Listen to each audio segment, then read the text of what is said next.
నమస్తే, welcome to one TV news. ముందుగా బులెటిన్లో హెడ్లైన్స్ చూద్దాం.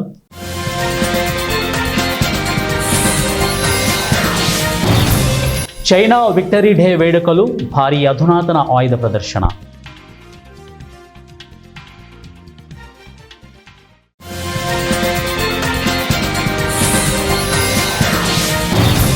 నేను క్షమించినా ప్రజలు క్షమించరు, ప్రధాని మోదీ.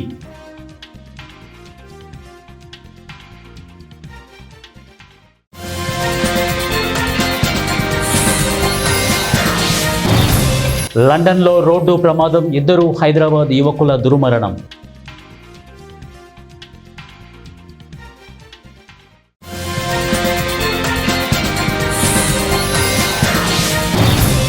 అక్టోబర్ 9 నుంచి బడ్జెట్ కసరత్తు ప్రారంభం, కేంద్రం.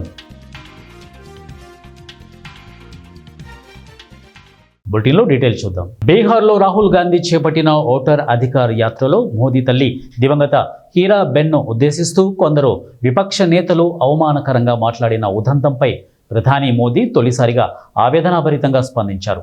బీహార్లో మహిళల నైపుణ్యాభివృద్ధికి కృషి చేసే కొత్త బీహార్ రాజ్య జీవిక నిధి సహకార సంఘ్ లిమిటెడ్ను మంగళవారం ఢిల్లీ నుంచి వర్చువల్గా ప్రారంభించి లక్షలాది మంది మహిళలను ఉద్దేశించి మోదీ ప్రసంగించారు. దివంగత నా మాతృమూర్తికి రాజకీయాలతో ఎలాంటి సంబంధం లేదు. రాజకీయాలకు దూరంగా ఉండిపోవడమే ఆమె చేసిన తప్ప, ఆమెను మాత్రమే దూషించాల్సిన అవసరం ఏమొచ్చింది అంటూ గద్గద స్వరంతో మోదీ తన ప్రసంగాన్ని మొదలుపెట్టారు. నా తల్లిని అవమానించిన బీహార్ ఆర్జేడీ కాంగ్రెస్ నేతలను నేను క్షమిస్తానేమో కానీ దేశంలోని ప్రజలెవ్వరూ వారిని క్షమించబోరు. ఒకరి తల్లిని దూషించిన వారిని ఇంకొకరు పొరపాటున కూడా క్షమించబోరు. తల్లిపై దారుణ దూషణోదంతంలో ఆర్జేడీ కాంగ్రెస్ పార్టీలను బాధ్యులను చేయాల్సిన కనీస బాధ్యత బీహార్లోని ప్రతి ఒక్క కుమారుడిపై ఉంది. ఆర్జేడీ కాంగ్రెస్ నేతలు ఏ వీధిలోకి వెళ్ళినా, ఏ పట్టణంలో ప్రచారం చేసినా అక్కడ మాతృమూర్తులు సోదరీమణులను అవమానిస్తే అస్సలు ఊరుకోబోమని, సహించబోమని గట్టిగా స్పష్టంగా తెలిసేలా చేయండి అని బీహార్ ప్రజలకు మోదీ పిలుపునిచ్చారు. డ్రాగన్ దేశం చైనాలో ప్రతి ఏటా జరిగే విక్టరీ వేడుకలు ఘనంగా ప్రారంభమయ్యాయి. విక్టరీ డే సందర్భంగా చైనా తొలిసారి అధునాతన ఆయుధాలను ప్రదర్శించింది. ఈ ప్రదర్శనను రష్యా అధ్యక్షుడు పుతిన్, ఉత్తర కొరియా అధ్యక్షుడు కిమ్, పాక్ ప్రధాని షహబాజ్ షరీఫ్ తిలకించారు. చైనా విక్టరీ డే వేడుకల్లో పలు దేశాల నేతలు పాల్గొన్నారు. దీనికి సంబంధించిన వీడియోలు సోషల్ మీడియాలో చక్కర్లు కొడుతున్నాయి. ఇక రెండో ప్రపంచ యుద్ధంలో జపాన్పై విజయానికి గుర్తుగా చైనా ఏటా విక్టరీ డే వేడుకలు జరుపుకుంటోంది. చైనాలోని తియానన్ మెన్ స్క్వేర్ విక్టరీ వేడుకలు జరుగుతున్నాయి. ఇక 80వ వార్షికోత్సవానికి 26 దేశాలకు చెందిన అధినేతలు విచ్చేశారు. భారీ భద్రత నడుమ నిర్వహిస్తున్న విక్టరీ డే వేడుకలను నిర్వహిస్తున్నారు. ఈ కార్యక్రమం వీక్షించేందుకు దాదాపు 50,000 మందికి పైగా ప్రజలు హాజరయ్యారు. వేడుకల్లో భాగంగా తొలిసారి అధునాతన ఆయుధాలను చైనా ప్రదర్శించింది. యుద్ధ విమానాలు, క్షిపణులు, ఎలక్ట్రానిక్ యుద్ధ సామగ్రి ప్రదర్శించింది. ఏపీలో మరోసారి ప్రీతి సుగాలి కేసు రాజకీయ చర్చకు తావిచ్చింది. ఇటీవల కాలంలో ఈ కేసు విషయంలో కూటమి వర్సెస్ వైసీపీగా పొలిటికల్ వార్ నడిచింది. తన కుమార్తె సుగాలి ప్రీతి హత్య కేసు విషయం ఇన్నేళ్లైనా ఏమీ తేలలేదని ఆమె తల్లి తాజాగా చేసిన విమర్శలతో మరోసారి ఇది ఏపీ రాజకీయాల్లో తీవ్ర చర్చగా మారింది. ఇక సిబిఐకి ఈ కేసుని రెండోసారి అప్పగిస్తున్నారు. గతంలో అయితే ఏ విధమైన పురోగతి లేదని తేలింది. ఈసారి చూస్తే మరింత సీరియస్గా దర్యాప్తు సాగుతుందా అన్నదే చర్చగా ఉంది. అయితే ఆధారాలు అన్నవి పెద్దగా లేవు అని చెబుతున్న క్రమంలో సిబిఐ కనుక రంగంలోకి దిగితే మాత్రం ఎంతో కొంత ఆశావహ వాతావరణం ఈసారి ఉండవచ్చు అని అంటున్నారు. ఈసారి జనసేన అధినేత పవన్ కళ్యాణ్ మరింత ఫోకస్ పెడతారు అని అంటున్నారు. ఇక ఎటు కేంద్రంలోనూ ఎన్డీఏ ప్రభుత్వం ఉంది. దాంతో ఈ కేసులో మూలాలను సిబిఐ పట్టుకుంటే ఆ కుటుంబానికి న్యాయం దక్కినట్లు అవుతుందని అంటున్నారు. ఇక ఈ కేసు విషయంలో దర్యాప్తును వేగవంతం చేయాలని పవన్ కళ్యాణ్ ఇప్పటికే ఆంధ్రప్రదేశ్ డీజీపీ, సిఐడి చీఫ్లను కోరారని కూడా చెబుతున్నారు. మరి చూడాలి ఏం జరుగుతుందో. కేంద్ర ఆర్థిక శాఖ 2026-2027 బడ్జెట్ రూపకల్పన కసరత్తును అక్టోబర్ 9 నుంచి ప్రారంభించనుంది. ఒకవైపు అమెరికా 50% టారిఫ్ రేటును అమలు చేస్తుండడం, అంతర్జాతీయ వాణిజ్య ధోరణుల్లో మార్పుల నేపథ్యంలో తీసుకురానున్న ఈ బడ్జెట్లో కేంద్రం ఏవైనా కీలక సంస్కరణలను ప్రతిపాదిస్తుందేమో చూడాల్సి ఉంది. ముఖ్యంగా దేశీ డిమాండ్కు మరింత ఊతమివ్వడం, ఉపాధి కల్పనను విస్తృతం చేయడం ద్వారా జీడీపీ వృద్ధి రేటును 8%కి పెంచాల్సిన ఆవశ్యకత కేంద్రం ముందుంది. ఆర్థిక శాఖ వ్యయ విభాగం కార్యదర్శి అధ్యక్షతన బడ్జెట్ ముందస్తు సమావేశాలు అక్టోబర్ 9 నుంచి మొదలవుతాయంటూ ఆర్థిక వ్యవహారాల శాఖ బడ్జెట్ సర్క్యులర్లో పేర్కొంది. ఈ సమావేశాలు ముగిసిన అనంతరం 2026-2027 బడ్జెట్ అంచనాలను ఆర్థిక శాఖ ఖరారు చేస్తుంది. వచ్చే ఆర్థిక సంవత్సరానికి బడ్జెట్ను 2026 ఫిబ్రవరి 1న ఆర్థిక మంత్రి నిర్మలా సీతారామన్ ప్రవేశపెట్టే అవకాశం ఉన్నట్లు మనకు తెలుస్తోంది. లండన్లో వినాయక నిమజ్జనానికి వెళ్లి వస్తుండగా జరిగిన రోడ్డు ప్రమాదంలో హైదరాబాద్కు చెందిన 2 యువకులు చనిపోయారు. 5 గాయపడగా 2 పరిస్థితి విషమంగా ఉంది. బాధితులంతా తెలుగు రాష్ట్రాలకు చెందిన వారే. మృతులను నాదర్గుల్కు చెందిన తర్రే చైతన్య, బోడుప్పల్కు చెందిన రాపోలు రిషి తేజగా గుర్తించారు. రావుల సాయి గౌతమ్, తాటికాయల నూతన్, గుర్రం యువతేజారెడ్డి, గొల్లవంశీ, పెంట్యాల వెంకట సుమంత్ ఈ ప్రమాదంలో గాయపడ్డారు. వీరిలో గౌతమ్, నూతన్ పరిస్థితి విషమంగా ఉన్నట్లు తెలుస్తోంది. ఇక నాగర్గుల్కు చెందిన తర్రే ఐలయ్య, తర్రే మంగమ్మల చిన్న కుమారుడు చైతన్య బీటెక్ పూర్తి చేసి ఉన్నత చదువుల కోసం ఫిబ్రవరి 1వ వారంలో క్రితం లండన్ వెళ్ళాడు. అతడు తన 8 మంది స్నేహితులు ఆదివారం లండన్లో తాము ఉంటున్న ప్రాంతంలో వినాయకుడి శోభాయాత్ర నిర్వహించారు. ఆ తర్వాత స్థానికంగా ఉన్న చెరువులో గణేశుడిని నిమజ్జనం చేయడానికి 2 కార్లలో వెళ్లారు. తిరిగి వస్తుండగా వీరి 2 కార్లు అదుపు తప్పి ఒకదానికొకటి ఢీకొన్నాయి. ప్రమాదంలో చైతన్య, రిషితేజ తీవ్రంగా గాయపడి చికిత్స పొందుతూ ప్రాణాలు కోల్పోయారు. చైతన్య చనిపోయినట్లు కుటుంబ సభ్యులకు సోమవారం రాత్రి సమాచారం అందింది. ప్రమాదం సమయంలో కార్లను డ్రైవింగ్ చేసిన బట్టమేకల గోపిచంద్, సబ్బాని మనోహర్లు ప్రస్తుతం పోలీసుల కస్టడీలో ఉన్నట్లు తెలుస్తోంది. కాగా సోమవారం రాత్రి తమ ఇంటి సమీపంలోని మండపంలోని వినాయకుడిని పూజ పూర్తయిన సమయంలోనే తమ కుమారుడు రోడ్డు ప్రమాదంలో గాయాల పాలైనట్లు ఫోన్ వచ్చిందని చైతన్య తండ్రి ఐలయ్య రోధిస్తూ చెప్పారు. ఆ తర్వాత గంటసేపటికే మళ్ళీ ఫోన్ చేసి చనిపోయినట్లు చెప్పారని అన్నారు. చైతన్య మృతదేహాన్ని 2 రోజుల్లో నాదర్గుల్కు తీసుకువచ్చే అవకాశం ఉంది. కాగా తాము కేంద్ర మంత్రి కిషన్ రెడ్డిని కలిసి విషయం చెప్పామని, ఆయనతో పాటు ఇతర నేతలు కూడా లండన్ అధికారులతో మాట్లాడారని నాదర్గుల్కు చెందిన బీజేపీ నేత అందెల శ్రీరాములు యాదవ్ తెలిపారు. పల్నాడు జిల్లా దాచేపల్లి నగర పంచాయతీ పరిధిలో ప్రజా సంఘాల ఆధ్వర్యంలో పల్నాడు జిల్లాను పల్నాడు జాషువా జిల్లాగా పేరు పెట్టాలని డిమాండ్ చేస్తూ గుర్రం జాషువా, జ్యోతిరావు పూలే విగ్రహాలకు పూలమాలలు వేసి నివాళులు అర్పించారు. అంబేద్కర్ ప్రచార కమిటీ కన్వీనర్ డేగల అబ్రహం, ప్రభుదాస్, బత్తుల వెంకయ్య, ఫాదర్ ప్రేమయ్య, గంగారం వలి, హనుమాన్ నాయక్, చిరంజీవి, యేసు, అంబటి మట్టయ్య, వెంకటనారాయణ, జాలే అశోక్ పాల్గొన్నారు. ఆ నాటకాలను చిన్నతనంలో తెంగి చూసినటువంటి గుర్రం జాషువా గారు ఈరోజు ప్రపంచవ్యాప్తంగా కూడా అన్ని చోట్ల ఆయన రాసిన పద్యాలు, కవితలు ఈరోజు రెయిన్బోల కళాకారులుగా అయితే గుర్తుగా మారింది. ఆయన రాసిన కవితలే ఈరోజు అందరూ కూడా చదువుకుంటా ఉన్నారు. అన్నలో చెప్పినట్టుగా 1941వ సంవత్సరం జనవరి 1-2 తేదీల్లో తిరుపతి వెంకట కవులచే ఒకరోజు విజయవాడ పురవీధిలో మొదటి రోజు అశ్వమేధం పైన 5 గుర్రాలపైన ఆయన ఎక్కి ఊరేగించడం జరిగింది. అలాగనే గజారోహణం ఏనుగుపై ఆయన ఊరేగించి గండబేరులను తొడిగి ఆయనకు అనేక కవి విశారద, కవికోకిల అనేకమైనటువంటి బీదులు ఇచ్చి ఆయన సత్కరించారు. ఆయన కళాన్ని కత్తిగా మలుచుకొని వివక్ష పైన ఎవరెవరైతే వివక్ష గురవుతున్నారో వాళ్ళందరూ విముక్తి కోసం చాలా పోరాడారు. ఆయన ఒక రాజకీయవేత్త, ఎమ్మెల్సీగా కూడా పనిచేసి ఉన్నారు. అలాగే ఆయన మాసిగా కూడా పనిచేసి ఉన్నారు. కులంలో ఎలా ఏ కులంలో ఏ మతంలో ఉన్నా కానీ వివక్షను ఎదిరించిన గొప్ప కవి విశారద ఆయన పేరు నిజంగా ఇప్పుడు పెట్టబోయే ప్రస్తుతం ఉన్న శాసనసభ్యులు కూడా అంటున్నారు గురజాలని ప్రత్యేక జిల్లా హెడ్ క్వార్టర్గా మార్చాలని. దానికైనా మేము స్వాగతిస్తున్నాం. అలాగనే రేపు గుంటూరు, పల్నాడు జిల్లాకి ఆయన పేరు పెట్టడం అలా కాదు. ఆ 2 కాకపోయినా గురజాలకైనా సరే ఆయన పేరు పల్నాడు జాషువా జిల్లా కానీ, గురజాల జాషువా జిల్లా అని కానీ, లేకపోతే జాషువా గురజాల జిల్లా ఎలా పెట్టినా కానీ మాకు సంతోషం. కానీ ఆయన్ని వర్ధంతులు జయంతి మనం చేసుకోవడం కాదు, కానీ ఆయన పేరు పెట్టుకున్నప్పుడే నిజంగా ఆయన నిజమైన ఘనవాళ్ళ నివారణ అర్పించినట్టు అవుతుంది. గత ప్రభుత్వాలు అడగకుండా అన్నమయ్య జిల్లా జోహార్ మానసి కాళీశ్రామ్, జోహార్ గుర్రం జాషువా, జోహార్ మహాత్మా జ్యోతిరావు పూలే. అందరికీ జై భీమ్. నా పేరు పోతుల వెంకటేశ్వర్లు, పల్నాడు జిల్లా దాచేపల్లి. పల్నాడు జిల్లాకి నవయుగ చక్రవర్తి, కవి కోకిల, పల్నాడు తాలూకా వినుకొండ మండలం చాటగడపాడులో గ్రామంలో జన్మించినటువంటి మహాకవి గుర్రం జాషువా గారు ఖండకావ్యం కానీ, గబ్బిడం కానీ, ఈరోజు సత్యహరిచంద్ర ప్రజలు కానీ, దానవీర సూరకర్ణ కానీ అన్నీ కూడా ఆ రోజు ఉన్నటువంటి మహానుభావుడు కవి కోకిల గుర్రం జాషువా గారు రచించిన రచనలు. ఆయన మహాకవి. తిరుమల తిరుపతి దేవస్థానం నుంచి కూడా వేద పండితుల చేత ఖండబేరాణం చెప్పించుకొని ఆయనతో వేణువు మీద అంబారు కట్టించుకుని ఊరేగించినటువంటి మహాకవి. ఆ కవి పేరు గుర్రం జాషువా పల్నాడు జిల్లా నామకరణం చేయాలని ఈరోజు దాచేపల్లి మన పల్నాడు జిల్లా మొత్తం కూడా మరి ఆయన గురించి ఉద్యమాలు చేసి ఎంతోమంది నాయకులకి గత ప్రభుత్వంలో మెమోరాండాలు ఇవ్వడం కూడా జరిగింది. కానీ గత ప్రభుత్వంలో ఈ అంశం మీద ఎలాంటి చర్చ జరగలేదు. అది కేవలం అది గుర్రం జాస్వా గారి పేరు చెప్పంగానే వాళ్ళు ఎన్నికపోవడం భావ్యం కాదు. గుర్రం జాస్వా అంటే తెలుగు భాషకు వెన్ను తెచ్చిన వ్యక్తి గుర్రం జాస్వా గారు.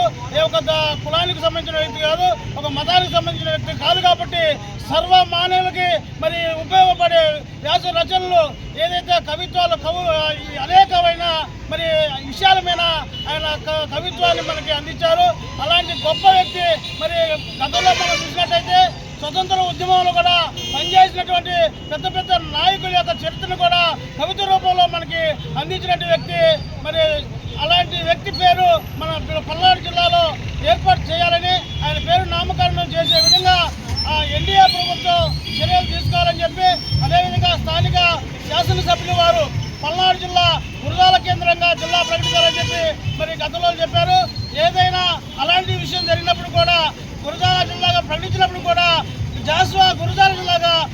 శ్రీకాకుళం జిల్లా పలాస మండలం కేసుపురం గ్రామంలో మంగళవారం అర్ధరాత్రి దాటిన వేళ ఘోర సంఘటన చోటు చేసుకుంది.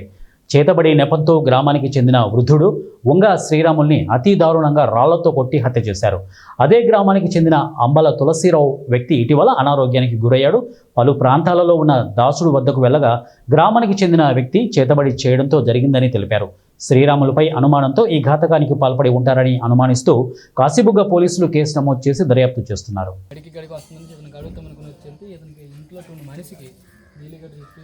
జల్లేసి పట్టుకుని బయటకు వచ్చి అది రాయితో చదువుకుంటే ఎన్ని గంటలకి నాకు ఫోన్ వచ్చింది 12 గంటలకు సార్. తాతగారు సార్ బయట ఇక్కడి నుంచి నీకు ఫోన్ వచ్చింది, నువ్వు చేస్తావు? వచ్చాను సార్, ఫోన్ చేశాను. సార్ ఫోన్ చేస్తే నా రాయితో ముఖం పాత్ర చేస్తాను. రాయి అక్కడ పడిస్తారా? రాయి అక్కడ పడిస్తారు సార్. ఓకే, అబ్బాయి అన్ని ఆబ్జెక్ట్స్ పెట్టారా? సరే. నెక్స్ట్ లేడీస్ కూడా వచ్చారు సార్. లేడీస్ నెక్స్ట్ ఒక 4 మెంబర్స్ బాయ్స్.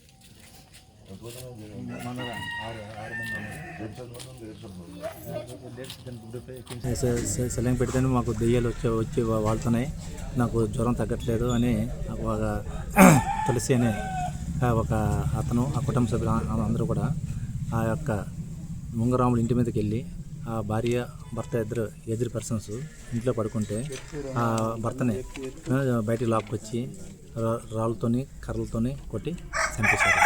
డేంజర్ అయింది, చాలా సివియర్గా డేంజర్ అయింది, చనిపోయారు. దీని అంతటికి మూలం ఏంటంటే భూత వైద్యాన్ని తెప్పించాము. బోరుభద్ర సంతబొమ్మల మండలం నుంచి తెప్పించాము.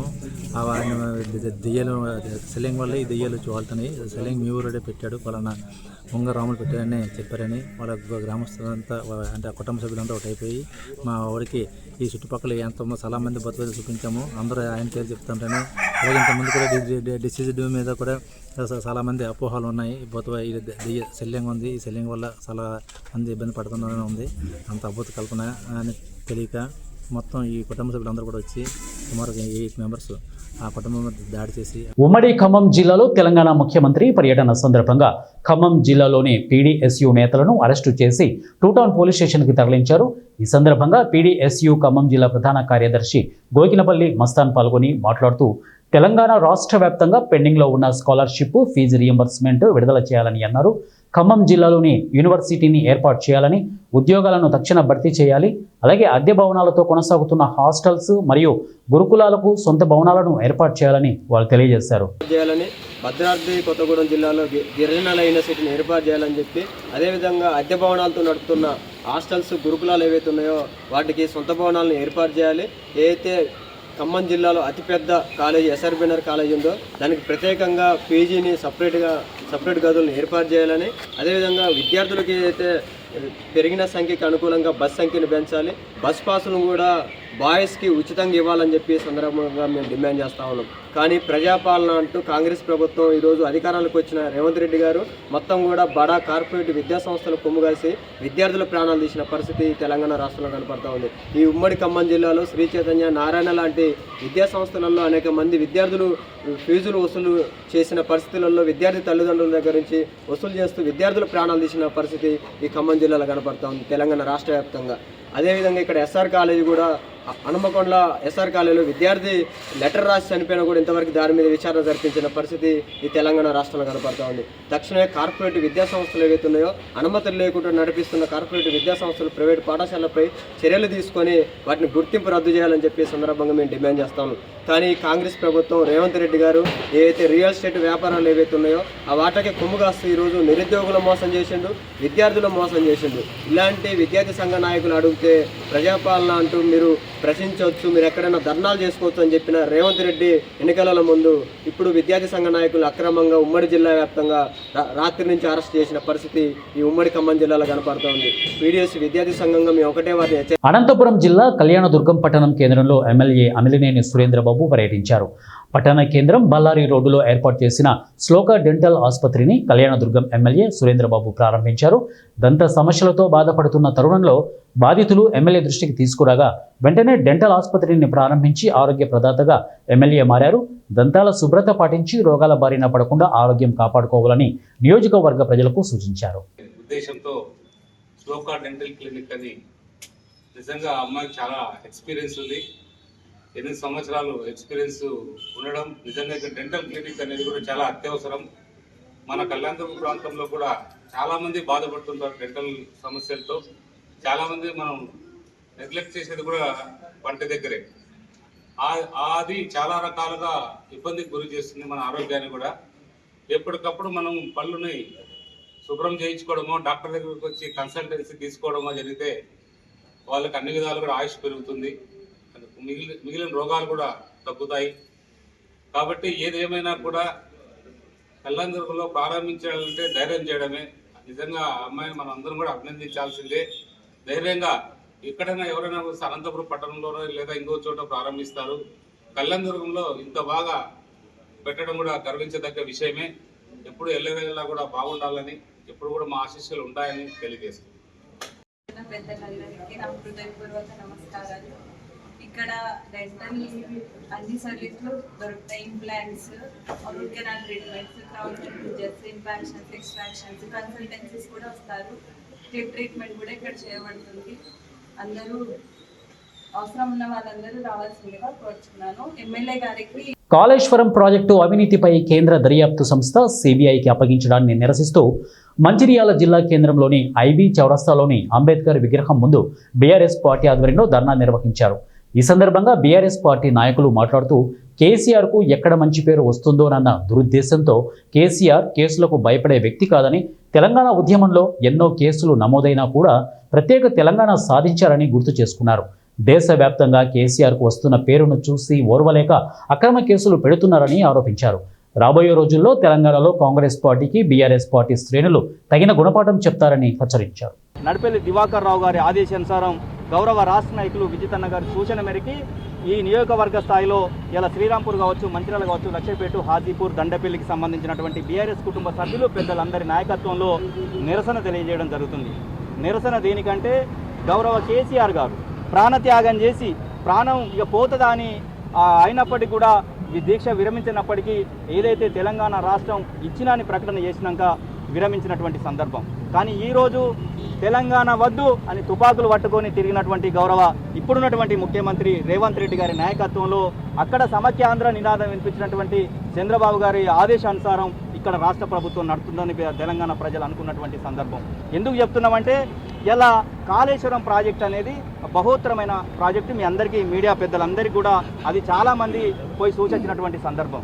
82 పిల్లర్లు 3 పిల్లర్లు చిన్న క్రాక్ ఇచ్చినాయి. ఆ క్రాక్ కూడా గతంలో చేసినటువంటి కాంట్రాక్టర్ ఎవరైతే ఉన్నారో పూర్తి స్థాయిలో మేము రూపాయలు లేకుండా దాన్ని రిపేర్ చేస్తాం, అయిపోతే అంటే మళ్ళీ యాజిటీజ్ ఎలా ఉందో అలా చేసే బాధ్యత మాదని చెప్పినప్పటికీ వాళ్ళకి అప్పచెప్పకుండా గత 2 పంటలు ఎండబెట్టి 2 సంవత్సరాల నుంచి నిరంతరంగా 22 నెలల నుంచి దాన్ని బూచి చూపెట్టి కేసీఆర్ గారికి మచ్చ తెచ్చే విధంగా ఏదైతే కాంగ్రెస్ ప్రభుత్వం దానికి తోడ్పడుతున్నటువంటి బీజేపీ ప్రభుత్వం ఇద్దరు జాతీయ పార్టీలు కలిపి ఇక్కడ తెలంగాణ రాష్ట్ర సమితి, భారతీయ రాష్ట్ర సమితి ఏదైతే కేసీఆర్ గారి నాయకత్వంలో తెలంగాణ రాష్ట్రంలో ఉన్నదో ఇది ఉంటే మా పప్పులు ఉడికాయి, రేపు పొద్దుగాల నయానో భయానో 400 20 అంటే 420 పేర్లనే 420 ఉన్నది. 420 హామీలు ఇచ్చి 6 గ్యారంటీలు ఇచ్చి అబద్ధం చెప్పకుండా ఇవాళ అధికారంలోకి వచ్చినాం. కనీసం ఒక యూరియా బత్తాలు ఇవ్వలేని పరిస్థితుల్లో మనం ఉన్నాం. రేపు పొద్దుగాల స్థానిక సంస్థల ఎన్నికలకు పోతే డబ్బా జప్తు అవుతుంది, ఏ రెక్క చేస్తే బాగుంటుందని ఒక ముక్కుమ్మడిగా కూర్చొని ఎదురుదాడి ఏట్లా చేస్తే బాగుంటుంది ప్రతిపక్షాల మీద అని చెప్పేసి గౌరవ కేసీఆర్ గారిని సిబిఐకి ఇప్పిస్తే భయపడతారు అనుకుంటారు. భయపడే పద్ధతి ప్రసక్తే లేదు. ఎందుకంటే కేసీఆర్ గారు అంటే ఒక వ్యక్తి కాదు, ఒక శక్తి. తెలంగాణ సమాజం కలితేనే ఒక కేసీఆర్. ఆ కేసీఆర్ వెంటే ఈ తెలంగాణ సమాజం ప్రజలు ఉన్నారు, ఈ కుటుంబ సభ్యులు ఉన్నారు. కాబట్టి మరొకసారి చెప్తున్నా, మీరందరూ దయచేసి గమనించాలా, తెలంగాణ ప్రజలు గమనించాలా, రాష్ట్ర ప్రజలు మంచిర్యాల ప్రజలు గమనించాలా. ఎక్కడైతే కాంగ్రెస్ ప్రభుత్వం ఇచ్చినటువంటి హామీలు ఆ రోజు డిసెంబర్ 9 నుంచి ఇవాళ వరకు ఎన్ని హామీలు నెరవేర్చిండ్రు, అవి ఎక్కడ ఈ ప్రజలు అడుగుతారని చెప్పేసి తాపకొట్టి 3 నెలలు 4 నెలలకు ఒక కార్యక్రమాన్ని తీసుకొని ఆ 4 నెలలు సాగదీసే కార్యక్రమం ఏదైతే ఉన్నదో. ప్రపంచాన్ని నివ్వెరపరిచేలా చైనా తన సైనిక శక్తిని ప్రదర్శించింది. రెండో ప్రపంచ యుద్ధంలో సాధించిన విజయానికి 80 ఏళ్లు పూర్తయిన సందర్భంగా బుధవారం బీజింగ్లోని టియానన్మెన్ స్క్వేర్లో అట్టహాసంగా సైనిక పెరేడ్ నిర్వహించింది. ఈ కార్యక్రమంలో తొలిసారిగా హైపర్సోనిక్ క్షిపణులు, ఎలక్ట్రానిక్ వార్ఫేర్ సిస్టమ్స్ వంటి అత్యంత అధునాతన ఆయుధాలను బహిరంగంగా ప్రదర్శించి తన సైనిక సత్తాను చాటుకుంది. చైనా ప్రదర్శించిన కవాతులో 10,000 మందికి పైగా సైనికులు, 100కు పైగా యుద్ధ విమానాలు, వందలాది యుద్ధ ట్యాంకులు, సాయుధ వాహనాలు పాల్గొన్నాయి. ఈ కార్యక్రమానికి అధ్యక్షతన వహించిన చైనా అధ్యక్షుడు షీ జిన్పింగ్ ఓవైపు సైనిక శక్తిని ప్రదర్శిస్తూనే మరోవైపు శాంతి సందేశం ఇచ్చారు. ఆధునిక కాలంలో విదేశీ దురాక్రమణపై చైనా సాధించిన తొలి సంపూర్ణ విజయం ఇది అని ఆయన పేర్కొన్నారు. చారిత్రక విషాదాలు పునరావృతం కాకుండా యుద్ధానికి మూల కారణాలను తొలగించాలని ప్రపంచ దేశాలకు పిలుపునిచ్చారు. ఈ వేడుకలకు రష్యా అధ్యక్షుడు వ్లాదిమిర్ పుతిన్, ఉత్తర కొరియా అధినేత కిమ్ జోంగ్ ఉన్ సహా ఇరాన్, పాకిస్తాన్, మయన్మార్, ఇండోనేషియా వంటి దేశాల నుంచి దాదాపు 2 డజన్లకు పైగా ప్రపంచ నాయకులు హాజరయ్యారు. ఈ పెరేడ్లో ఐక్యరాజ్య సమితి ఆధ్వర్యంలో పనిచేసిన చైనా శాంతి సైనికులను తొలిసారిగా భాగం చేయడం విశేషం. 2035 నాటికి చైనాను పూర్తి స్థాయి ఆధునిక సోషలిస్టు దేశంగా మార్చే లక్ష్యంలో భాగంగా పీపుల్స్ లిబరేషన్ ఆర్మీ దేశ పునరుజ్జీవనానికి, ఆధునీకరణకు వ్యూహాత్మక మద్దతు ఇవ్వాలని జిన్పింగ్ స్పష్టం చేశారు. ఈ వేడుకల ద్వారా చైనా తన చారిత్రక వారసత్వాన్ని గుర్తు చేసుకోవడంతో పాటు తన ఆధునిక సైనిక సామర్థ్యాన్ని ప్రపంచానికి తెలియజేసింది. బులెటిన్ ముగించే ముందు హెడ్లైన్స్ మరొకసారి.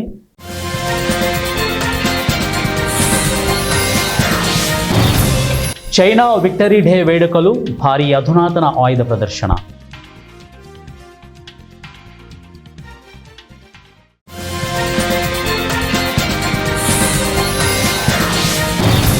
నేను క్షమించినా ప్రజలు క్షమించరు, ప్రధాని మోదీ.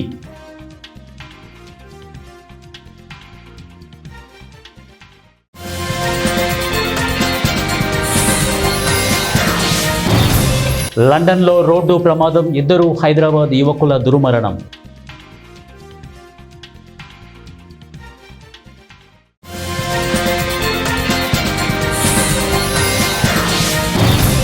అక్టోబర్ 9 నుంచి బడ్జెట్ కసరత్తు ప్రారంభం, కేంద్రం. ఇవే బులెటిన్ అప్డేట్స్. నెక్స్ట్ బులెటిన్లో కలుద్దాం. Until then keep watching 1 TV news, ప్రతిక్షణం ప్రజల పక్షం.